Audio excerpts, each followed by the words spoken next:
We've got some breaking news in the sports card hobby. Three big topics that I want to talk about today. To first start off, Mr. Wonderful himself seems to be jumping into the sports card market. So this was just posted yesterday. Kevin O'Leary of Shark Tank, notorious crypto investor, is now jumping into sports cards. So this was a post along with Blowout Cards, who you should likely know who Blowout Cards is. They're one of the biggest, if not the biggest, sports card wax dealers in the hobby, and of course host of Blowout Cards forums. Kevin O'Leary teaming up with Blowout and Shyne. I was really expecting to see a man purse in this picture, so I'm really disappointed that I did not see one here. Are sports cards the next big alternative asset class? I think so. I'm thinking 5% weighting. This is a very vague post. Don't really know exactly what this is going to mean. However, many are speculating that this could be an investment in some type of wax breaking fund or repack. Now, Blowout Cards does have a wax fund already. They've partnered with an investment group, and that fund has been operating for the past 4 years. That fund has not performed well at all, at least through the end of 2023. Of course, the big COVID boom in the sports card fund really increased the value. And what this fund is, of course, Blowout is hoarding wax and really slowly leaking it out onto the marketplace. They have no intention of dumping all of this wax onto the market, cratering values. This wax, as it dries up over time, is increasing in value. Now, over time, you can see it peaked in February 2021, which I have identified as the peak in the sports card hobby. I don't think I'm alone in identifying that. I think that's pretty safe to say that is the peak. It's been slowly decreasing ever since. But in the last quarter, we actually saw an increase in the wax fund. Oh boy, fellas, we could actually get a 3.7% return on our money. So what this venture is going to be, it still remains to be seen unless there's details buried here in a lot of the comments. A lot of fanboys commenting on the Instagram post, but it more than likely has to do with either a repack product or something to do with some of Blowout's wax. And Kevin O'Leary is cashing in on that. So that's not the only story that is making front page news in the sports card hobby. We also have really a big piece of news in the grading landscape. JSA, James Spence Authentication, is being acquired by CCG. CCG, probably the fourth place grading company in the marketplace, has really struggled to gain traction in terms of submission volume, but this is a huge move on the heels of PSA's announcement of acquiring SGC.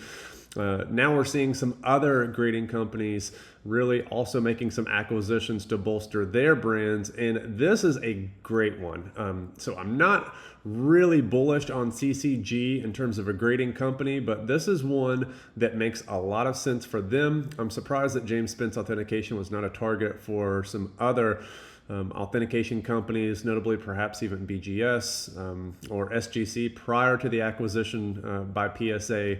But this makes complete sense, and this actually, in my opinion, will improve the viability of CCG. I think that they're going to get a lot more submission volume, adds a lot more to their credibility. It expands the services that they can offer as a company, in addition to their comic book grading, their non-sports card grading, as well as the sports card grading, which has really struggled.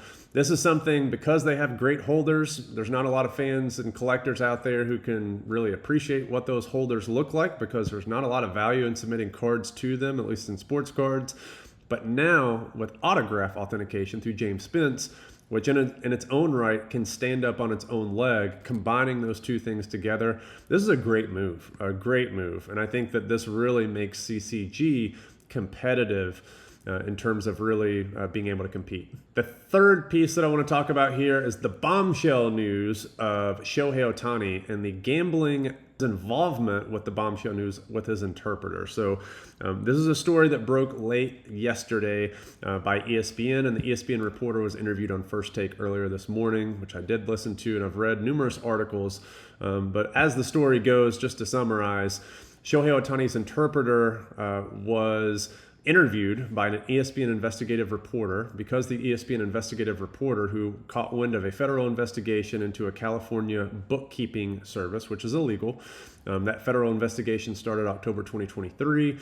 And in January, the federal prosecutors, or investigators, I should say, found that Shohei Ohtani's name was on a wire transfer, not one, but 2 wire transfers to this bookkeeping organization. So obviously the ESPN investigative reporter was interested in this. They contacted Shohei Ohtani's camp, and the interpreter was given an interview, and as the story initially was told, the interpreter stated that they had a gambling problem and that these were all debts that he had accumulated and Shohei Ohtani paid them off.